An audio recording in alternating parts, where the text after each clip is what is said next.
Yo, people, what's going on? Welcome back to the channel. Welcome back to Saeed TV. We are live for another show. We've got a new show for you on a Tuesday. We're calling it the Front Three. You know what I'm saying? I don't know where people are playing. I don't have the speed, so I'm going to go up front. Now do the link-up play. You, man, have got the speed and the wing play to go in there. But listen, big up to Haj, big up to Tyrone in the building. What you man saying, man? Everyone blessed. I'm good, bro. I'm all good. Love for having me on. And yeah, it's due to be a good show. I think it will be a banging weekly show as well. But yeah, fam, Come I'm on. all good, my bro. Yeah, man. Yeah, man, Same. big up to you. I'm happy, man. The front three, you know what I'm saying? We were coming like Anelka, Jogba, and Kalu back in the day. You know, Maluda, you want to throw in there. Like we're winning titles. But now, real talk, man. I love Haj. You know, I love you, Saeed. So getting us three together, I think it's been long overdue. To be fair, I'm surprised it's never happened before. Like, I'll be real. That's how I look at it.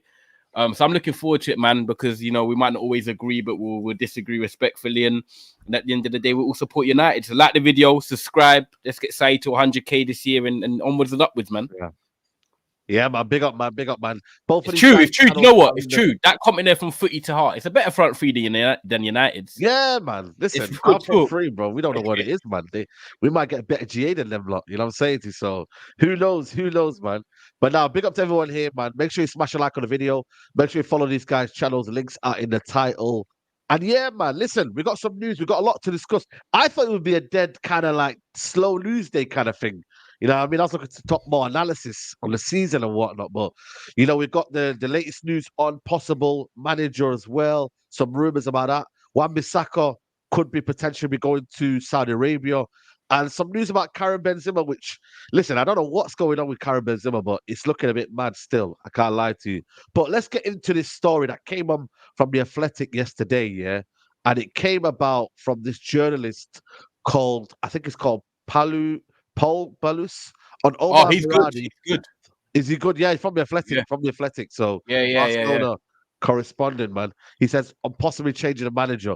I don't know. This is just an idea that popped into my mind now, but knowing very well, admired Roberto De Zerbi was at Man City. I don't know. It was just an idea. I don't have any background source or report on this.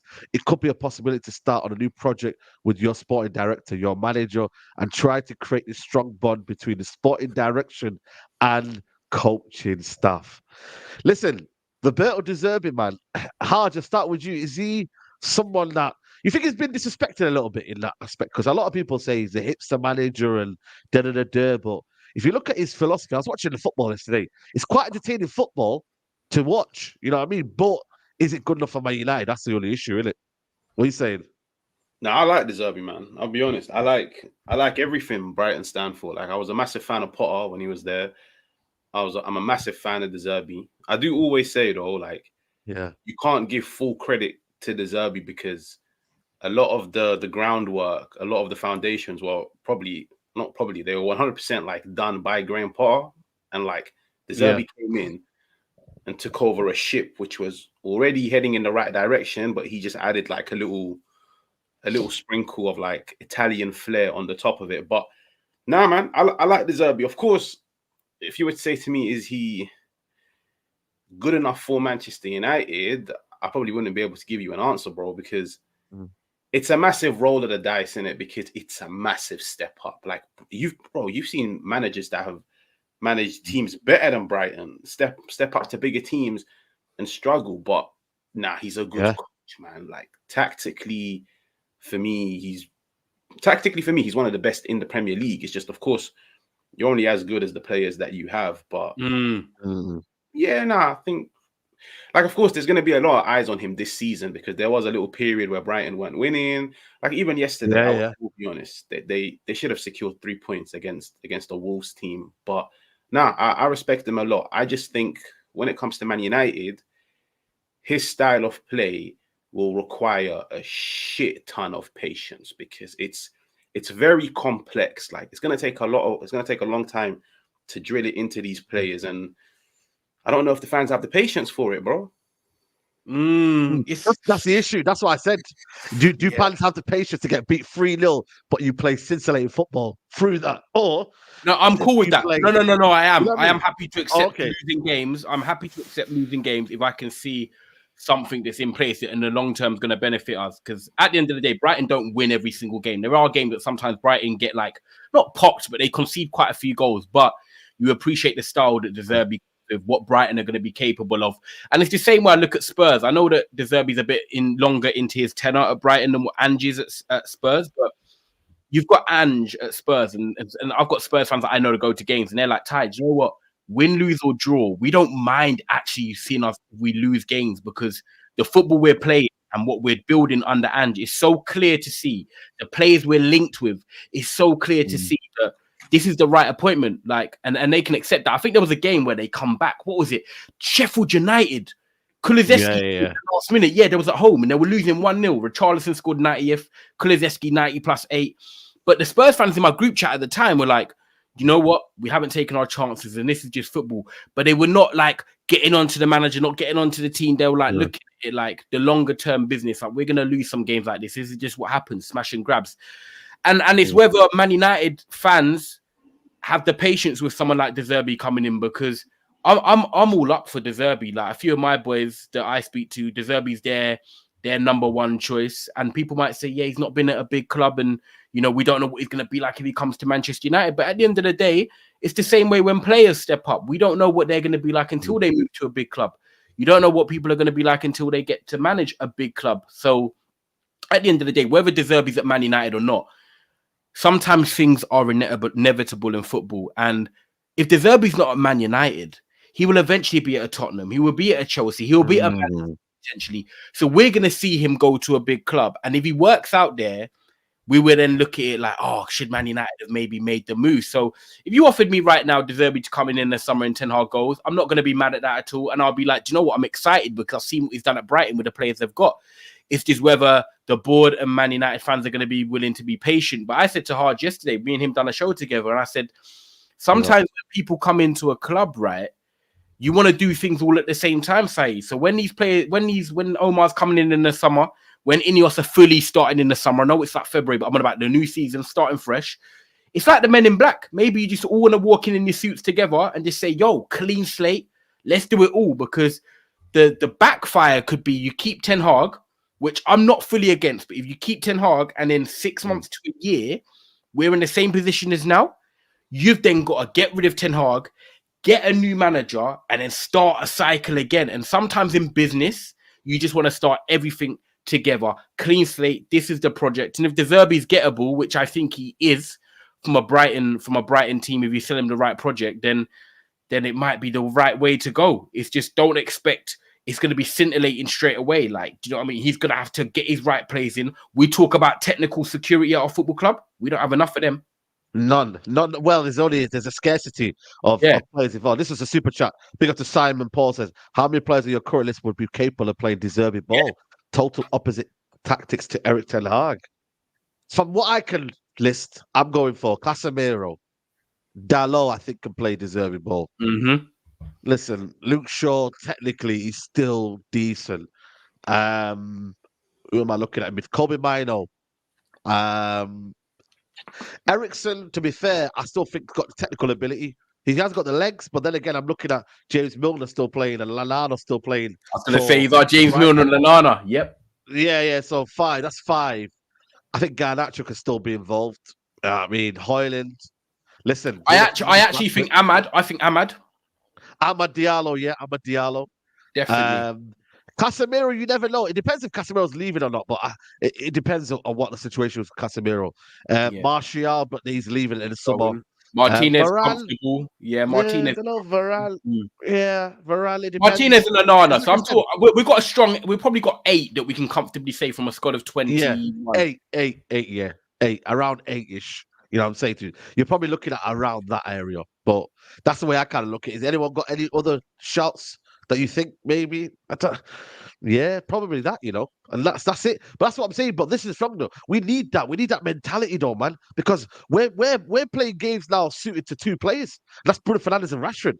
Let's all our counter-attacking players. We're not seeing the best of other players, and that's the issue. I think United needs somewhere where everybody's involved. You look at Brighton yesterday. Everybody's involved in the football. Yeah, everybody.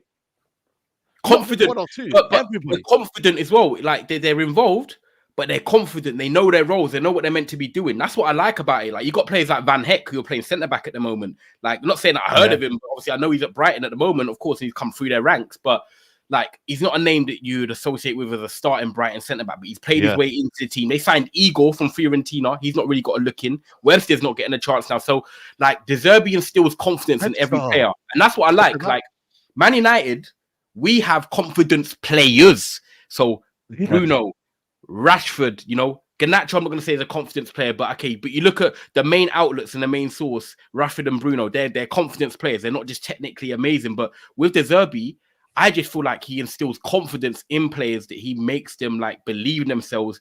He is so intricate with details. There was one player, and I don't know if it was Lallana. There was a player that done an interview, and they said that like in training sessions, he's pausing training sessions for like the littlest things, but the details he goes into is like intricate. Like when you go home after a training session with De Zerbi, your brain's like, but it's good because he's breaking it down. So yeah, for me, a lot of players at Man United are confidence players, whereas I feel like the difference between De Zerbi and Ten Hag is actually he puts confidence into these players and you learn his way. So I don't know what Hard thinks of that, but that's what I believe. I feel like every Brighton player is like they believe in themselves. Look at that Hinshelwood. Hinshelwood's playing right back. He's a centre midfielder. He's comfortable. He's a centre midfielder. I know. But that's what you're gonna get though. Look at Caicedo when he was at Brighton. Man was playing their left back. You know what I'm saying to you? So that just shows you the levels we're at right now. Like, yeah, I mean Solly March. Yeah. But I don't know, man. I think it's one of them where, and like I said, are we ready for that football? That's the thing, though. Are my United fans Would you want him, Saeed? You asked me and Hatch. Would you take him? I'm not gonna lie to you, man. I don't know if I can accept it, man. Getting beat 3-0 and then, you know what I mean? Like it's normal. Like, you know what I mean? Like I've got PTSD, man. I've seen a lot of batterings, you know what I'm saying, bro? Like, I don't know if I'm ready for that, man. For me, I look at it and I'm looking at him and I'm like, yeah, he's a very good manager. Is he like categorically low? He's not categorically low. It's not like, say now for me, example, Potter's a categorically low. I think there's other ones that I'm like categorically low, but this one's almost like if he came in, of course I'd be acceptance. I'd be like, you know what, I'm willing to learn and I'm willing to understand and whatnot. But he's not like a categorically low, but he's not on my first top three, if you know what I mean. Like it's not my top three. By the way, who's your top three? I know Haj because you know what I mean he's been saying it on social media and that. No, I don't know Haj's. I want Haj to go first. I don't know his. I know. I know. Who's my number one to get the job? Yeah. Number one. Do you top three though? Do you top three like Saeed? I'm intrigued actually. Yeah. Okay, are we being realistic or is it just realistic? When man start chucking Zidane and that, I'm like, allow it. Yeah, no, not Zidane. We can't. There's no Zidane coming here. But yeah, go on. Nah, number one for me is Inzaghi, fam, from Inter Milan. Why? I want to give me the breakdown. No, I like everything he stands for, and it's like, I even funny enough that we're talking about De Zerbi. I even done a show where I was like, I compared Inzaghi and De Zerbi, and it's like the difference is they're two very expansive styles of play, but it's like one of them I think would be way more easier to implement with the current crop of Man United players. So it means a shorter amount of time before we look good and before we can probably compete, because it's very strict, it's very fixed. Like, listen, this is your role, you do it week in, week out. The Zerbi's is more like the players have to rotate, the press has to be on point. Like the Zerbi football is very high risk, high reward, and that's why, like when Saeed said, one day you win 4-5, fam. One day you get battered 4-5, but like Inter, they don't get battered 4-5. They only win 4-5s. If not, they might win on 1-0. But now, De Zerbi, I like everything. Like it's not the most risk-averse style of football. It plays to your players' strengths. It's a brand of football that's not really that common in the Premier League as well. Like, especially the fact that he targets the pressing zones out wide rather than central areas, because if you press through the middle and you get found out, the pitch is open. So targets the flanks. I personally, like, it's just a preference. I love back three formations. Like, they're my go-to. I was going to say he plays a back three. Very solid. 3-5-2. Very solid. Yeah. So it's solid. And the thing that just made me like fully like solidify, and I was like, you know what, like I want him at Manchester United. There was even an interview I saw of him like last year, and they were speaking to him about like how like because he done a lot of work at Lazio, which funny enough, I don't think he gets the respect for it. Yeah, but he was like, listen, any club I walk into, so many managers might target the defense first. So many managers might target the attack. He's like, the first thing I look at is the midfield because it makes or breaks my team. And I feel like with Ten Hag, when we appointed him, like the whole total football, Dutch style of play, Ajax, I thought Ten Hag might walk in the first area he tries to address our midfield. Funny enough, he didn't. Like, he actually let me down in that sense. Now, of course, like fair enough. Like you build your team from the back, but like Manchester United, that midfield needed addressing. And you can make a case he went for De Jong, never got him. So he was like, sod it. I'll get Casemiro. Let me get 1-2 centre halves that can make us compact, hard to break down.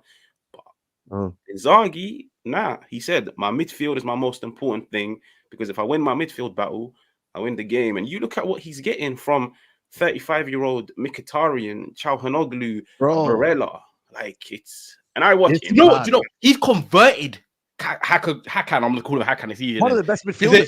He's basically gone to like a DM controlling midfielder. This guy was an output player, like a cam, basically.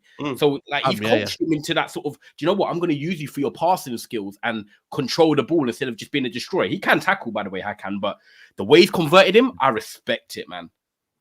Yeah. So he's number one for me. I can't lie. I think 2 and 3. I haven't really thought about it. I'll probably go. Do you know what? Let me ask you, Haj, then, because you made a point of you like that he plays a back three and obviously it uses the wing back style. So I'm going to throw a name at you. I don't think they've lost in the Portugal league. Ruben Amorim. And the only reason I say that is because he also implements the same kind of system. I'm not going to say the football is exactly the same. It's more of a 3-4-3. Marcus Edwards, I think Concalves and Gyökeres up top.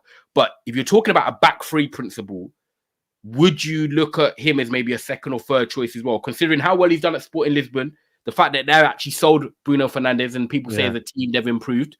Is he a name with a back three that you'd look at then?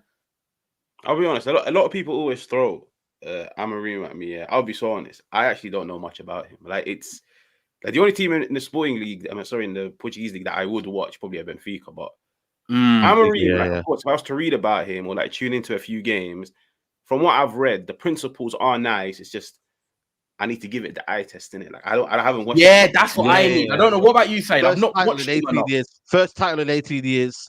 He's almost come. He's not the flavor of the month anymore because now it's Xabi Alonso. Now he's, you know what I mean, it's other.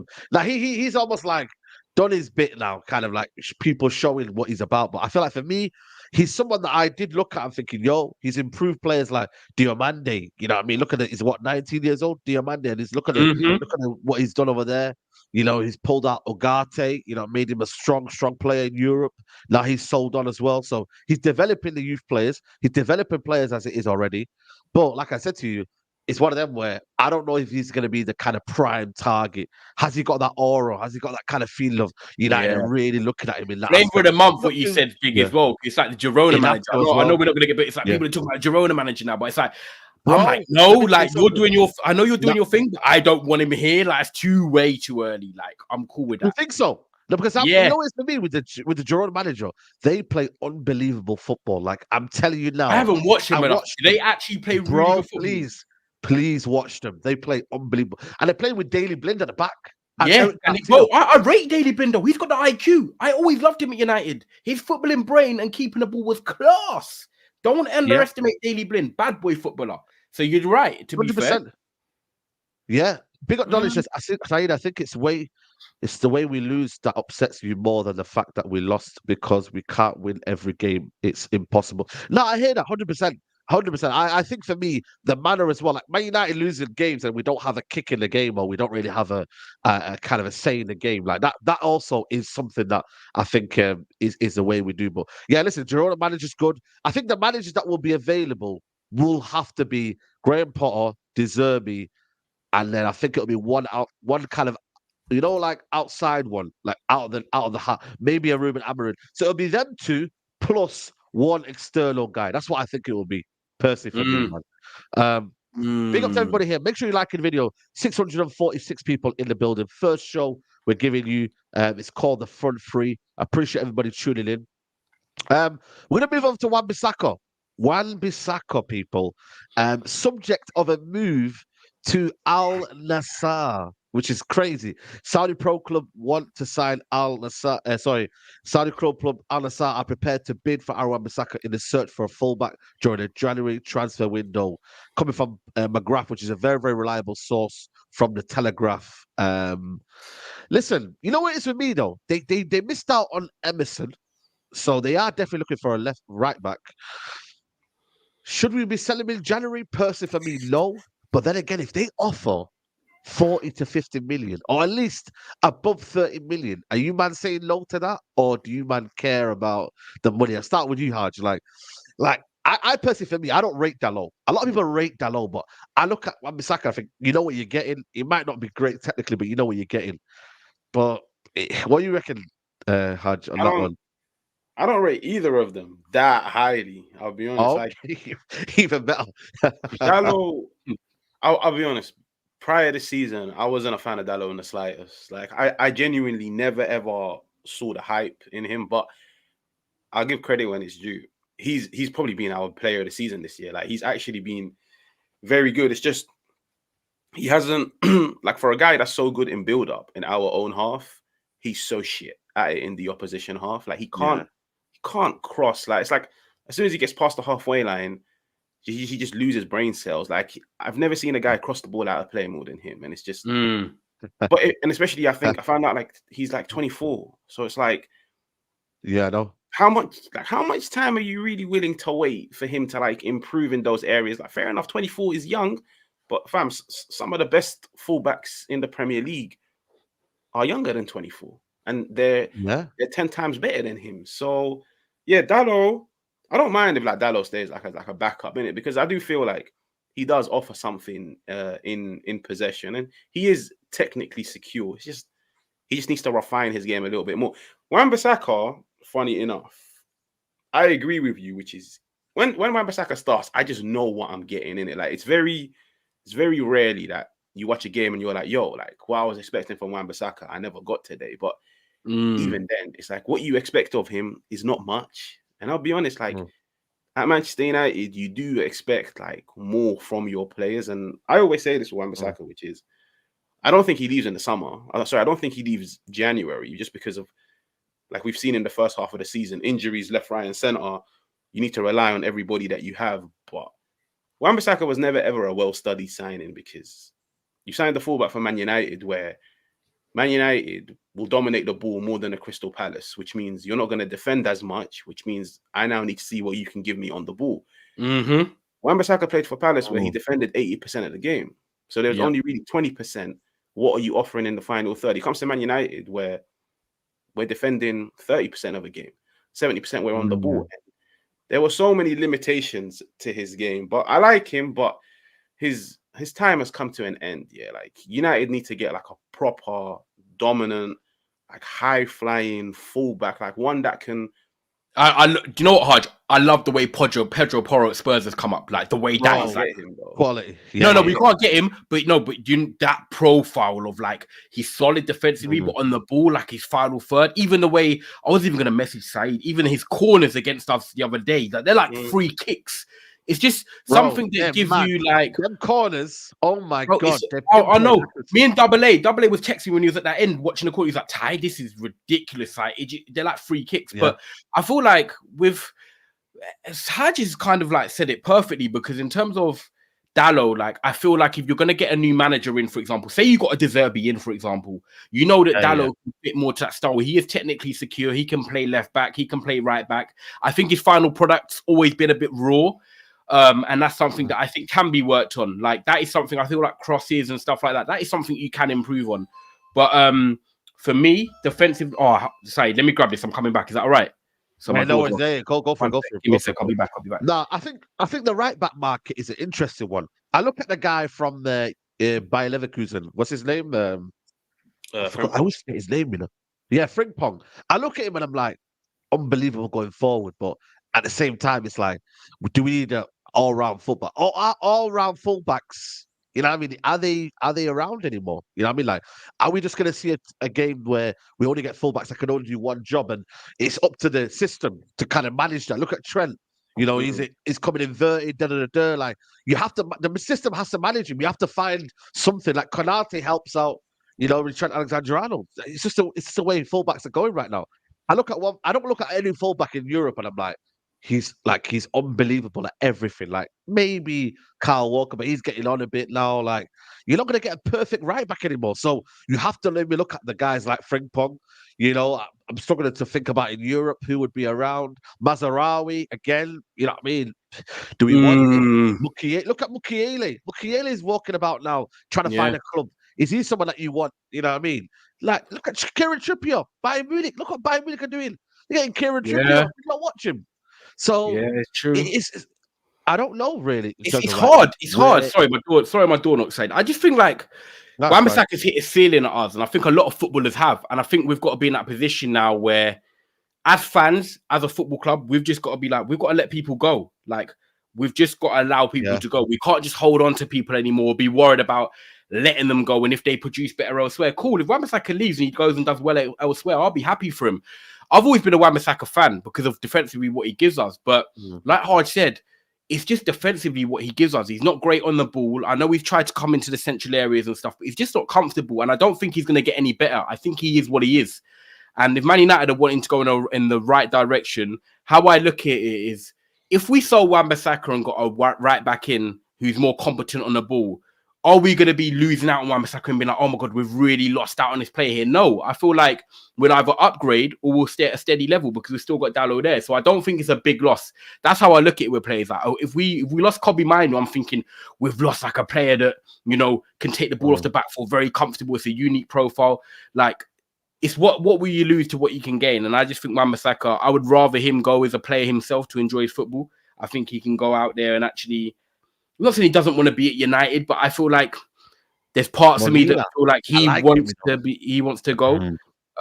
Molina, yeah, he's another one. Like, I do like him. He's got that South American attitude, but there's something about him as well that don't grab me. I'm very stuck when it comes to the right back market. Back three, obviously, you got a Frimpong that you could look at. You know, look at Inter Milan. They've just got to sign that Bucknan, who's a Canadian. That's how the market is now. Like, he's a winger though. Oh, is he a wing? Yeah, but they're gonna play him as like probably the Dumfries role, aren't they? So So like when you look at it, like he's gone to Inter Milan under Inzaghi. And I'm not saying Buckland's not good. He's got pace and stuff to burn, but the market is kind of short at the moment. If I'm it's short. Check out my boy, Alexander Barr from Benfica. Like him, he's good. I can't lie to you.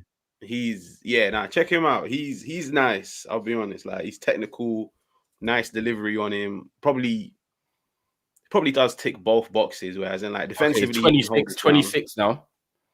Defensively, he can hold his ground. Nice age. Yeah, he can hold his ground defensively. Offensively, wicked delivery. Then you've also got, like, I'm not gonna lie, I'm gonna rob it from the comments. You got Saka Boy from Galatasaray, but I don't rate him, man. He got twisted up, man. His audition at Old Trafford was awful. Best. Exactly. That's what I'm saying. I thought it was awful, me, at Old Trafford. But yeah, go on. Yeah, he's like, I'll probably have him in maybe like my top 5, probably closer to 5 than closer to 1. But Alexander Barr is cold. But you know what it is? I'll be honest. I think when we got Wan Bissaka, like, Man United didn't take the risk that many teams took, let's say 5-6 years ago, which was, like, you look at football so many times nowadays where it's like teams are willing to accept that, like, their creativity, their high-risk football is not coming from central areas anymore. It's coming from the fullbacks. Like, you look at Liverpool, like, Trent is the delivery man. Like, Trent is the guy that everything goes through. You look at like the prime Real Madrid when they had like the Marcelos. Like, it's okay to have like high-flying fullbacks as long as your team is tactically drilled, and most importantly, you've got midfielders that can like drop deep when they push forward. So in reality, you need intelligent players that understand when someone pushes, I sit. When somebody drives high, I shuffle across. If Man United can address all of those things, then bro, we can get a Frimpong and just give him license to do what he wants, because that kid has shown in the final third, even though he does play as a wing back at Bayern Leverkusen, but as in he's shown, I'm worth you sacrificing a player to cover for me because I'll get you goals.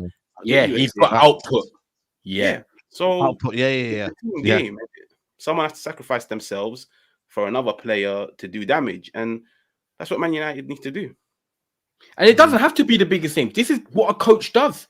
Some of the best players become best players from the coaching and actually improving themselves. Like sometimes going out and getting the biggest names is not always the way to go. I'm not saying there is loads of big names out there in the right back, but sometimes it's just finding someone that, you know, is got good IQ, is technically secure, and you go to a team and then you start leveling up. Because I want players now coming to this football club that want to be here now and want to prove why they're here. Not coming here because they're going to get 200 grand a week. Them days are done. Omar's coming to stop that.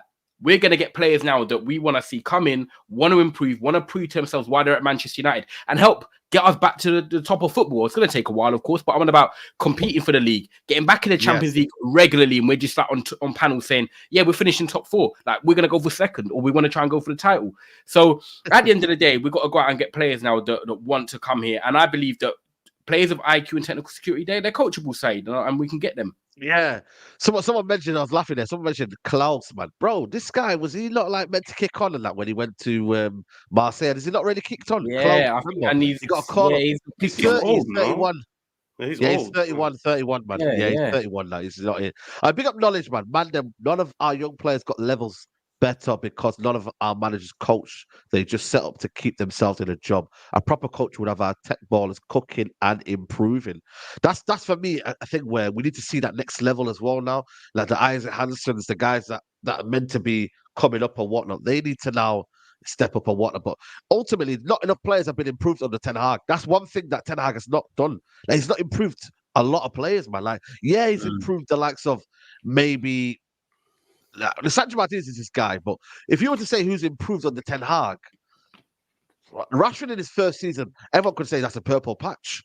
But, you know, I'm looking at him like, I can't really reel off names, like, because it's so inconsistent.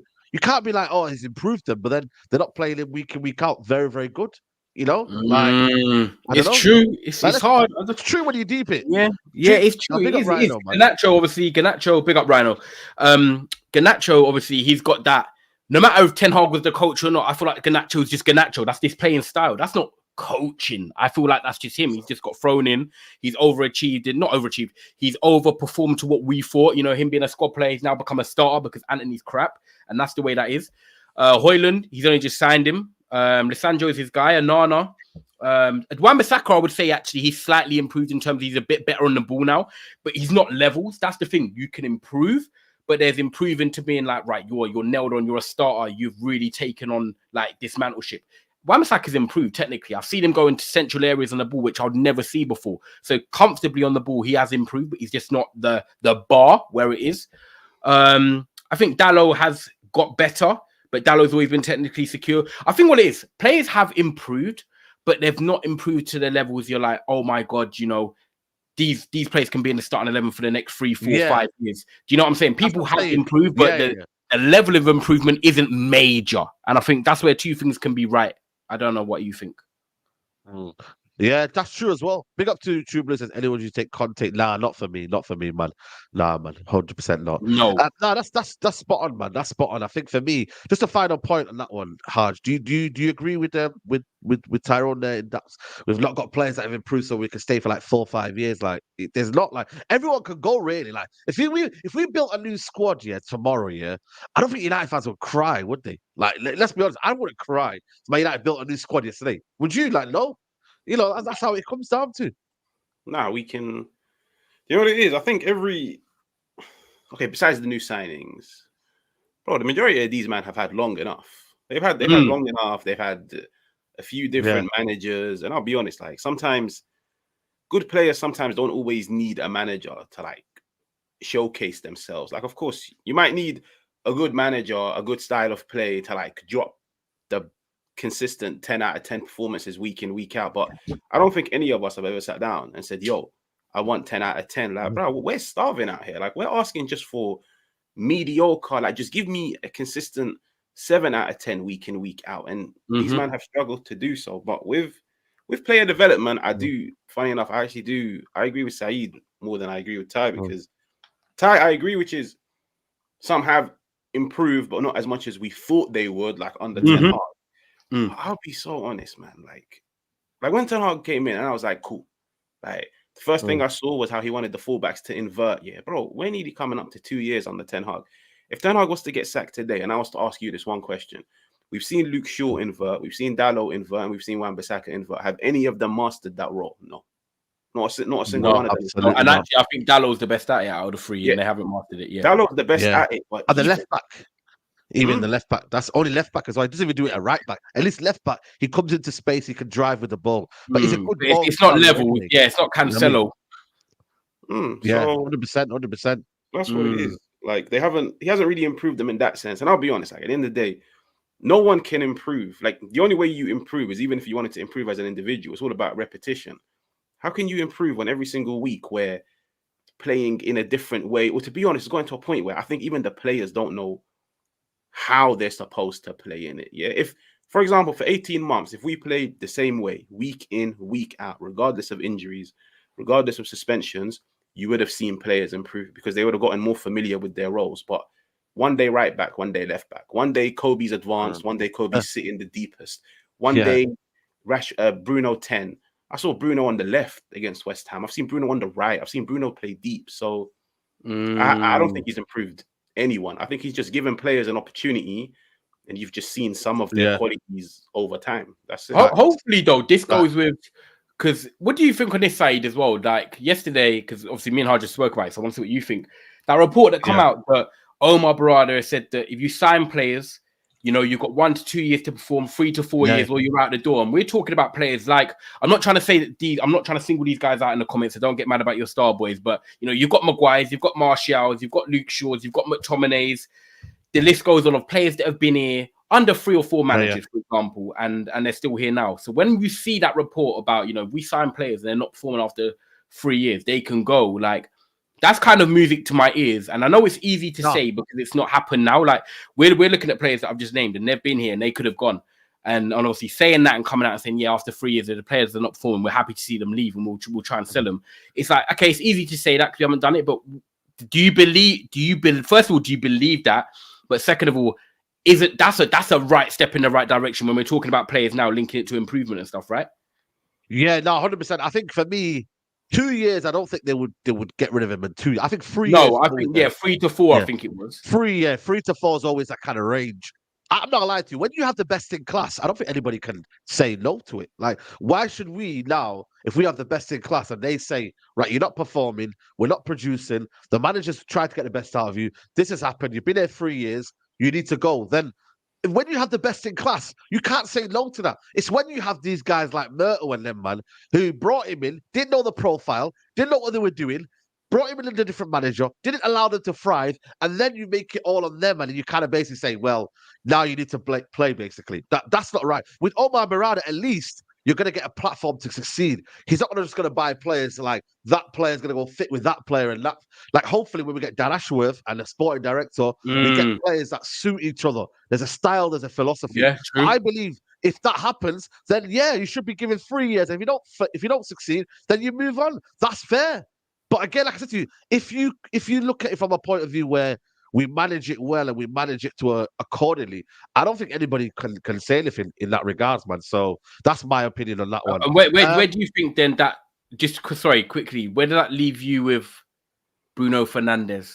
Because he's been here a long time. And bro, if you told me tomorrow he's going, I told people, like, listen, I think Bruno Fernandes cannot thrive in this Man United team if you want to move forward. Same with Rashford, because I feel like for me, the manager's always going to tailor towards his needs, and his needs are limited. He plays one style of football, and that's just the way I kind of look at it. It's counter-attacking, it's transition-based, it's final third, and I just don't know whether, for me, we can keep having this conversation about Bruno Fernandes. What's the minimum you're taking then?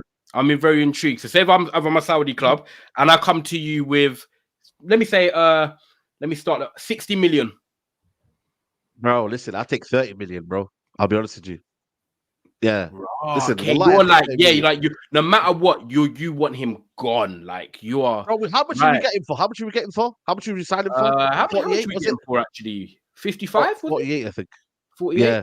Listen, Listen, I'm happy for him to for the go. benefit- I said to Haj, I'm happy for him to go because I said he's the big one I'm intrigued about. And this is why, because if you're looking to move in a direction with Omar now, or Dan Ashworth comes in, and then you've got the decision on the manager, like, yes, Bruno will probably be here on paper next season, but then he still runs out in 2026. That means at the end of next season, he's got 1 year left. He'll be 30 at that point.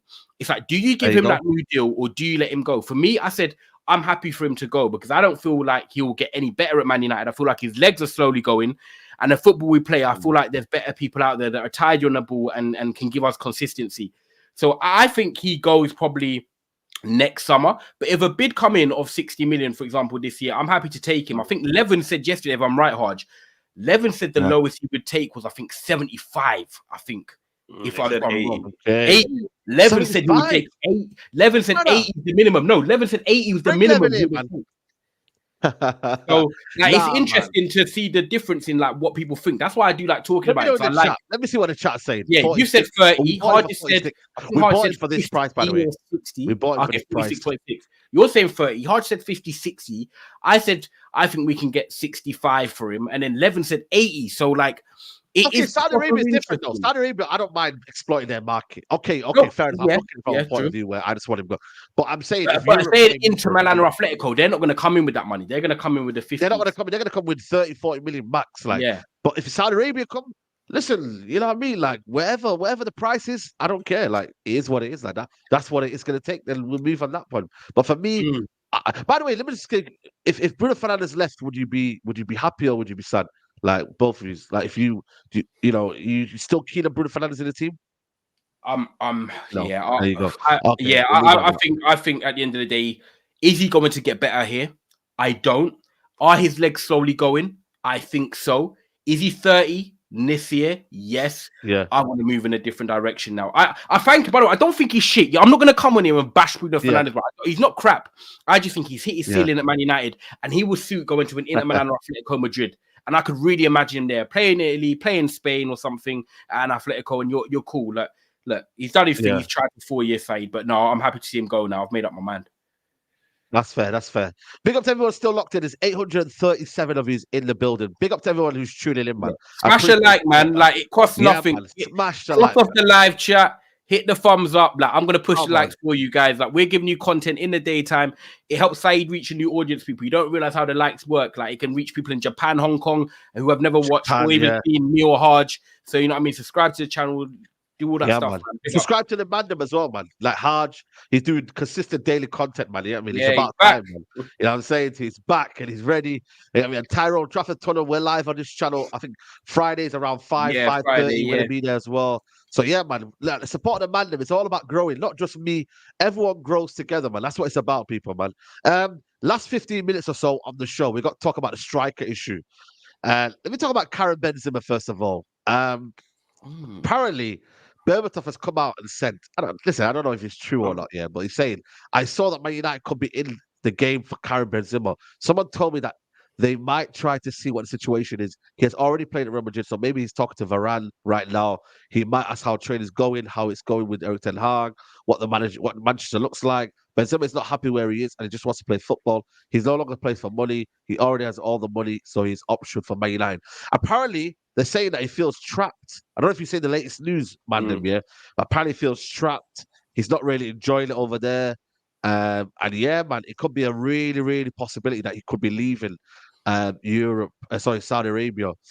What are you saying, guys, man, in that department? Karim Benzema, what are you lot saying? Yeah, I think with Benz, I have read that report where it's Saudi are open to him leaving, but they've said, listen, if you leave, just know you got to stay in Saudi. So like we don't give a shit. You can go to Al Hilal, you can go to, I don't know, maybe you want to be around people you know, so they go to Al-Nassr. At least you've got Ronaldo. But I think the problem is that he wants out of Saudi. And bro, you have to bear in mind, like commercially, Benz does so much for Saudi football, and I don't think they're willing to cut ties. 6 months in? But they've said also, like, if he wants to leave for Europe, the package is wild, but Benzema has to take a pay cut. And I do agree with what Berbatov said, which is, I think Benzema, like, 35, 36?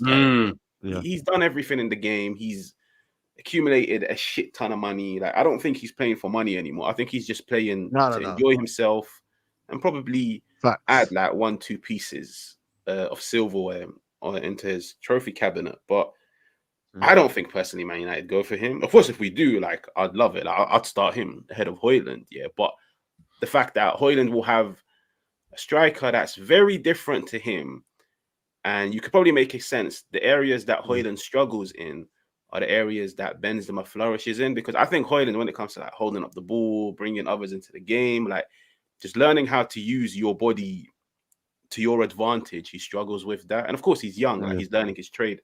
But Benzema specializes in that. So it would be nice for him like to learn off of Benzema, even if it's for like 6 months. Yeah. But do I think United will do it? To be fair, United are the only dumb club that would do it. And like, real, we are the only dumb club. No, we are. It's true. We're the club. United or Chelsea that would do like the 450 a week for a 30. Yeah, we are, bro.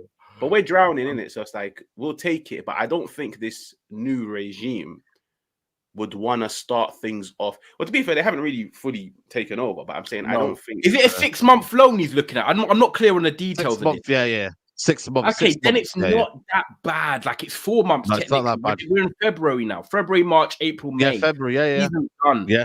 Like it's not pre-season as well, haven't they? If it's a loan, do you know what? If it's a loan, there's not much that can really go wrong. He's going to add goals, which we don't have. He's going to add cohesion to the attack. Hopefully, he can come in. He doesn't have to start every game. He can guide Højlund like hard. So I feel like out of all the loans for 4 months, I'm with it because I know that he's not here to stay and it's not impacting our future plans.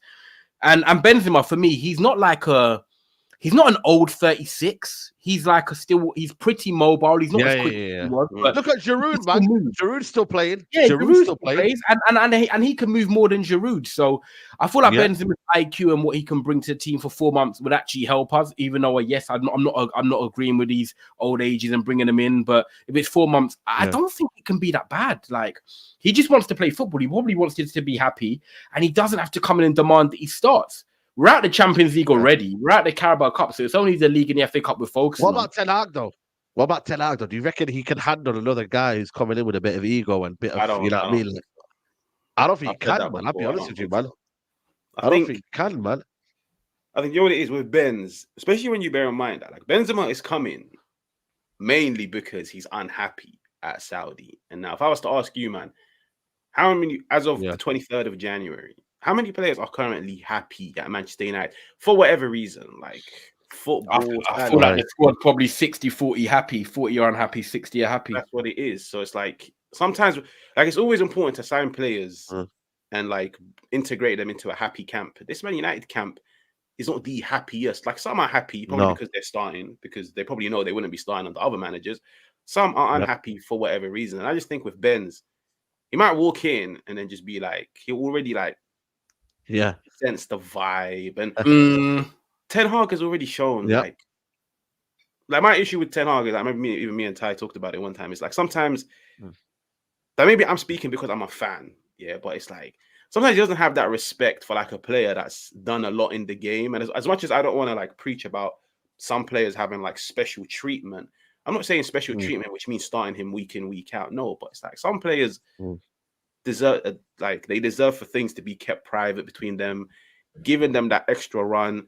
And I don't know. I reckon he'll sign Benzema, playing for 1-2 games and be like, brother, you don't give me the running of the channels that, I don't know, a Højlund does, or the pressing, and I'll put you on the bench. And then, bro, now you've got another high-wage player that's not happy at Man United.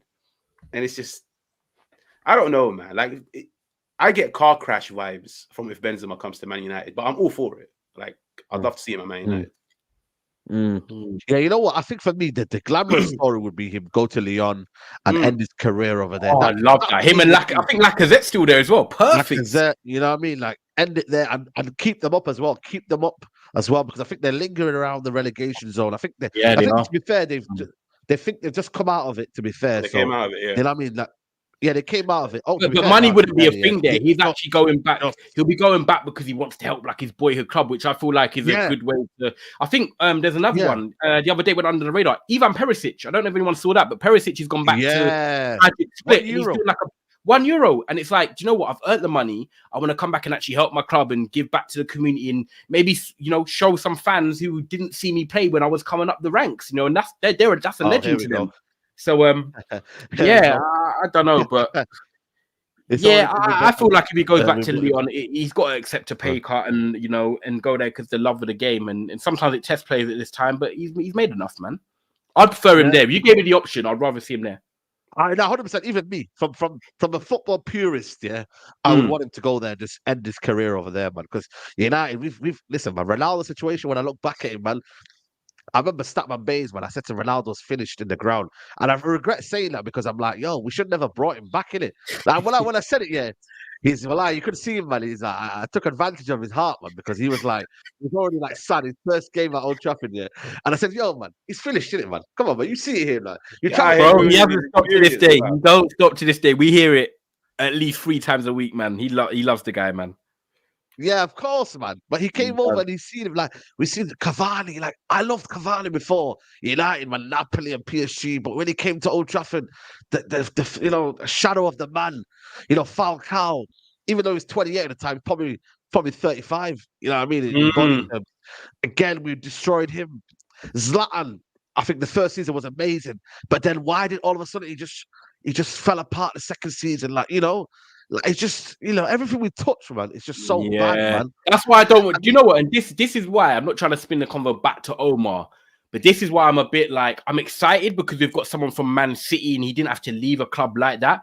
But the amount of times I've been excited since Fergie's left and I've been ended with disappointment. Di Maria, the biggest one, of course, I know what happened with his house. I understand that. But, bro, I'm going to be real with you. Di Maria is one of my favorite players this last decade. I love the guy. When you watch him in the central midfield position in that midfield 3 when they were winning Champions League, and he could play out wide on the right.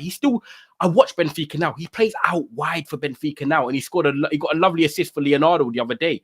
And it's like, he was the one player I was like, this guy could actually transform Man United. Like, I really thought this was the signing. And when I was disappointed from him, I thought, don't ever get excited about anything with Man United. Because Di Maria, he was like everything that I thought of in a Man United player. Energy, legs, dynamic, run. And it didn't work for him. And I thought, nah, that was the time, man. Di Maria was the one. Yeah. You know what's mad? Yesterday was 8 years or something, 6 years to the day we signed Alexis Sanchez. Broski, man. One of the worst signings ever. I remember when we got him, I was like, do you know what I'm saying? It's so funny, right? Because you're not going to see my Martial bias now, but you are probably Martial. Bro, Martial that year, that was his best season, bro. He won season. He won 3 out of the 5 Player of the Month awards. I was in Amsterdam and we won 1-0 against Burnley and he hit the crossbar and went in like sick goal. Yeah, I know. And then do you remember? And then a week later, Sanchez signed and Martial was shut on the bench. I said, yo, this guy is finished. Mourinho was I hate the guy. I hate him. That's he did Mourinho though. He killed the energy of this team, man. Because it was that should have been vibrant. Pogba, Sanchez, Mkhitaryan, Martial, Rashford. It was a team that was, bro, that had the biggest potential. That was the best squad we've had since probably, I know Van Gaal had a good squad on that one. You're right, bro. That was a squad that should have been ready to be there, to be won. But listen, on another day and another year, man. Last point we want to make is the CHUPO thing is still Man United are still in for him. Listen, I'm looking at him now, and I'm like, broski, this guy is terrible for Bayern. He don't really play. He comes off the bench, but I'm like, you know what? I'd rather just suffer without a striker than buy CHUPO. I really would. Bro, I'm gonna be ready for CHUPO. Oh, listen, we got CHUPO up front today. I'm not gassed by that. You know what I'm saying? You're gonna be going to games and watching this. Oh, yeah, bro. Come on, man. Yeah, sorry, man. I mean, I'd rather just not. I'd rather literally. You deserve better. I don't know what Harge thinks. Harge might be a fan of CHUPO. I'm actually intrigued to see what he thinks, but for me, this is wrong. Not in the slightest, fam. I think I'm not on the raid that we used to always get. Bro, it's just PSG. He scored some goals, but you know what? He's not Man United caliber. But there's so many players that are not Man United caliber. But nah, man, allow me. CHUPO in 2024, fam. Nah. Yeah, you know what I'm saying to you, so. I'm like, yo, man, like allow it, innit? Like, you know what I'm saying? Like, allow it, bro. Like Moting 2024. I'm just like, you know what it is? Like, if of all the strikers that we've ever got here, he's probably the one that's come with the lowest kind of like, the aura. Do you know what I'm saying? Like Mm. Tyrone, like the lowest kind of like feeling of, like, yo, like, Just let him Igalo just even kind came of. with a bit of aura. Igalo came with a bit of aura. You know what I mean? Yeah, Igalo, yeah. I know what you you mean. know? Like you believe and you see him what they can do, and at the end of the day, promoting like Yeah, bro. he's another old player as well. Like his age is not on his side, and I feel like is he gonna come in and add loads to us in the next 6 months, 4 months? No. The only thing is, any loan right now, I'm kind of Oh, relaxed now because I'm just like the starting 11 for me. I feel like is the starting 11. We're not in enough competitions to rotate now. I feel like what you said to me, I think a week ago, Said you said Garnacho, Højlund, and Rashford. Like that's his front three right now. Unless Ahmad comes in and does a madness, that's the front three. And we're not in enough panel. We're not in enough panels. So I was reading the comment. We're not in enough yeah. competition now to rotate. Come on. So I feel like that's his front three. So no matter what, whoever comes in on a loan is probably going to be holding bench more time and they're going to get a few minutes and stuff like that. So I'm not really as annoyed about loans now because I'm like, there's 4 months left of the season. Our season is technically not over, but it's heading that way. So I'm kind of relaxed now. I just want to see these players that we've got here right now. Can they deliver? Can they perform? Can the manager now with 1 game a week and now you got time on the training pitch get something in place where I'm looking at it and saying, right, are you going to be here in June or are you going to be gone? I'm kind of just watching every week now, thinking in my head, is a new manager coming in or is he going to be? Because we'll know by the end of the next year. I feel like it's a Van We're not Gaal making time top now. four. Can we all agree we're not making top four? By the way, are you No, all? I don't think think top we're four not getting title? top four now. No, but we could win the FA Cup Bro's potentially key. with luck on our side. Like, and people might laugh. Draws can go on our side. Like, I just feel it's a Van Gaal time. Like, even if we get to the FA Cup final and won it, it wouldn't even surprise me if Ten Hag was gone the week after. And if we don't get top four and we don't win the FA Cup, I think Ten Hag might be gone anyway. So But far behind, man. 11 yeah, points bro, behind Villa. the You know what I mean? draw against Spurs, I actually had hope. And you know what I'm like? I'm a man them talk side. I had hope in top four up until that Spurs game just gone. I said that was the game we had to win. When we didn't win that, that's the first time I actually only writ off top four. I didn't write it off until then, and I'll be real about it. Yeah, 100%, man. I think for me, it's one of them where, it's crazy, man. When I look at it now, we're 8th in the league, yeah. You know what I mean? If we don't win against Wolves, yeah, which Wolves yesterday, they weren't great, yeah, but I think for me, they weren't that bad as well. Thursday night under the lights, 8:15. It's everything you don't want when we go to Wolves. Like Pedro Neto back, like you can see it. Yes. It's not easy that game. And then we got Luton away. Like that's not even easy. We got Villa away. Like that's not easy. Is it not Villa? Yeah. But I'm it's saying Villa. in the next 3, it's like Villa away, Oh, Luton away, and Fulham at home. Like and then Fulham Kudus is back. Kudus is back for West Ham because he's now out of the AFCON. So do you know what I mean? Them and hell. Bowen in transition, Kudus like is back. no. Do you know what? I've realized it, and this is how I'll wrap it up on my Man United bit. No game is easy for Man United now. I went to the Luton game, and when we were winning 1-0 at home, and we had to scrape past that, no game's easy for Man United, no matter who it is. Yo, bro, it's crazy, man. Hard, you thinking season just filtering out like one of them where I think the most exciting thing is probably everything behind the scenes about the club. That's probably the most exciting bit, not what's on the pitch. Might have to be one of them vibes, I'll be real with you. Yeah, no, I think that's the only thing that's like the positive spin on a shit season. Because if it was a shit season, to be fair, we've had shit seasons where like we haven't even had any positive news throughout. Where it's like, I think every United fan is now watching the season thinking, fam, now till May, and then from May, like business starts, in it. Yeah, like we've said this many times and it hasn't happened, but of course you have to be optimistic. But now I agree with Ty, bro. Like I'm just now watching games and I'm just like, cool. Like I want Ten Hag gone, but I'm just now looking at it and just thinking, like, let's call it a spade a spade. He knows he's under pressure. He knows there's eyes on him. He knows the board that's gonna take over is not the board that hired him, that interviewed him. Fair enough, like he's probably well respected for what he done at Ajax, and they probably know about him. But at the end of the day, the sample size is big enough. Like 5-6 months for me to judge you, whether or not for you to be part of the future project, it makes a lot of sense. And I'll be honest, I'm just looking at it and thinking, like, are you gonna roll that dice? Like, are you gonna? Maybe he might turn around and be like, you know what, like fuck it, like. I came out a few months ago. I can't play Ajax ball. I'm gonna try play Ajax ball now. Yeah, let me see if it works. Is he gonna be like, sod it. I'm going to go back to that diamond that I done against Brighton, because clearly this whole 4-2-3-1 that I'm doing is not working. Like, I'm just thinking, like, I'm just looking at it from a football sense. Like, I just want to see him roll the dice, because it'll be interesting, but I've seen enough to know that he's going to stick to the same thing that he's stuck to since August. And eventually, the writing is on the wall come season review. And key players are back now. This is it, guys. This is what we're saying. Training, 1 game a week. And the players you said, your Mainus, your Casemiro's, Martinez's. It's not training because he's gone to Dubai. They've all gone flipping holiday, man. Oh, have they? Yeah, man. They went holiday, all these man, them, bro. They never do no training. This also did some training. Yeah. It's crazy, man. It's crazy. But this is it now. This is it. All the players are back. No more excuses. I can't. Mr. Ten Hag in here. Like, no more excuses for us. Like, I can hold my hand up. Yeah. By the way, this breaking news, Phillips has gone to West Ham on loan. Listen, they got a better midfield than us, man. You know what I mean? Yeah, he's going to rock up to Old Trafford now and do a clinic. Yeah, I know. Bros, listen, let's just end the show. Guys, still 900 of you in the building. It's called The Front Three. I hope you have enjoyed the show. Me, Haj, and Tyra. It's been a long time coming, man. But obviously, people are busy. Oh, yeah, sorry. The last super chat. We won't. I think what we'll do is Trafford Tunnel will discuss this more and more. I think Trafford Tunnel, make sure you tune in. Marco Neppi. He signed Musiala. He's left by. Yeah, we're going to go live straight after this. Yeah. So make sure you check it out, people. I'm sorry about that calamity. I never seen that. So apologies on that one. I'd love to everyone watch, man. I hope they've enjoyed it, man. Yeah, absolutely, man. Like I said, we wanted to bring this show to you guys lunchtime if you're on your break or whatnot. So yeah, man, big up to you, Haj. Big up to you for coming on, man. Love for the show, man. Nah, my bro, I appreciate it as always, man. Come on, man. Big up. And like I said, Trafford Tunnel live straight after this. Head over there. Big up to you, man. Tyrone, you get me. Big up, man. I love every time. You know what time it is, man. Obviously, get you to 100K this year. Big up Haj, my guy. Every single time on the way to 5K. Make sure you go and check out his channel. Great footballing guy as well. And man, Trafford Tunnel, we hit 3K yesterday. So yeah, onwards and upwards of that. You're gonna see more of us together. Consistency.